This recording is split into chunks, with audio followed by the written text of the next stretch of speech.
రెండవ అధ్యాయము సాంఖ్యయోగము.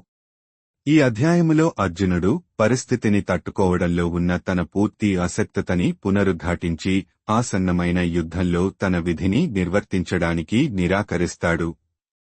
ఆ తరువాత శ్రీకృష్ణుడిని తన ఆధ్యాత్మిక గురువుగా ఉండమని పద్ధతి ప్రకారముగా మర్యాదపూర్వకంగా ప్రాధేయపడి తను ఉన్న ఈ పరిస్థితిలో ఏమి చెయ్యాలో తనకు దిశానిర్దేశము చేయమని శ్రీకృష్ణుడిని బ్రతిమాలతాడు. శరీరము నశించినా నశించుకోని మరణము లేని ఆత్మ గురించి చెప్పటం ద్వారా దివ్య జ్ఞానాన్ని విశదీకరించటం ప్రారంభిస్తాడు. ఆ పరమాత్మ ఒక మనిషి పాత బట్టలు త్యజించి ఎలాగైతే కొత్త బట్టలు ధరిస్తాడో, ఆత్మ అనేది కేవలం ఒక జీవిత కాలం నుండి ఇంకో జీవిత కాలానికి శరీరాలను మార్చుకుంటుంది. ఆ తరువాత శ్రీకృష్ణుడు సామాజిక బాధ్యతల గురించి ప్రస్తావిస్తాడు. ధర్మాన్ని పరిరక్షించడానికి యుద్ధం చేయవలసిన తన క్షత్రియ బాధ్యతలను అర్జునుడికి గుర్తుచేస్తాడు.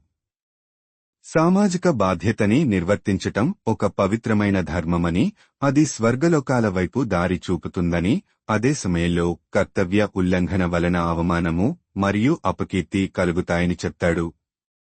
అర్జునుడిని ప్రాపంచిక స్థాయిలో ఉత్తేజితపరిచిన శ్రీకృష్ణుడు తదుపరి కర్మశాస్త్రాన్ని లోతుగా విశదీకరిస్తాడు. కర్మ ఫలాలపై అనురక్తి పెంచుకోకుండా కర్మలను ఆచరించమని అర్జునుడికి సూచిస్తాడు. ప్రతిఫలాన్ని ఆశించకుండా కర్మలని ఆచరించడాన్ని బుద్ధి యోగము అంటాడు. బుద్ధిని ఉపయోగించి మనము కర్మ ప్రతిఫల కాంక్షని నిగ్రహించాలి.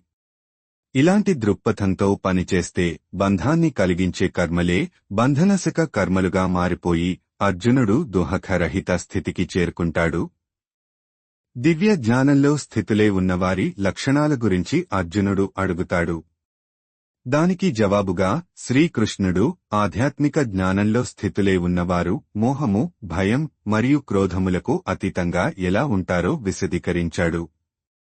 వారు సుఖదుఃఖాలను సమానంగా స్వీకరిస్తూ అన్ని పరిస్థితులలో ప్రశాంతంగా ఉంటారు. ఈ వారి ఇంద్రియములు నిగ్రహించబడి ఉంటాయి. వారి మనసు ఎప్పుడూ భగవంతునిలో లీనమై ఉంటుంది. మానసిక క్లేశములైన కామము, క్రోధము మరియు లోభములు ఎలా ఎదుగుతాయో మరియు వాటిని ఎలా నిర్మూలించవచ్చో దశల వారీగా శ్రీకృష్ణుడు విశదీకరిస్తాడు. సంజయుడు పలికెను, జాలి నిండినవాడే శోకతప్త హృదయంతో కంటినిండా నీరు నిండిపోయున్న అర్జునుడిని చూసిన శ్రీకృష్ణుడు ఈ విధంగా పలికెను. శ్రీ భగవానుడు ఇట్లనెను, ప్రియమైన అర్జునా, ఇలాంటి క్లిష్ట సమయంలో ఈ చిత్తభ్రాంతి ఎట్లా దాపురించింది? ఇది గౌరవనీయ వ్యక్తికి తగదు. ఇది ఉత్తమ లోకాలకు దారి తీసేది కాకపోగా అపకీర్తి పాలుజేస్తుంది. ఓ పార్థ, ఈ యొక్క పోషహీనత్వానికి లోను కావటం నీకు తగదు. ఓ శత్రువులను జయించేవాడా, ఈ నీచమైన హృదయ దౌర్బల్యం విడిచిపెట్టి యుద్ధానికి లెమ్ము.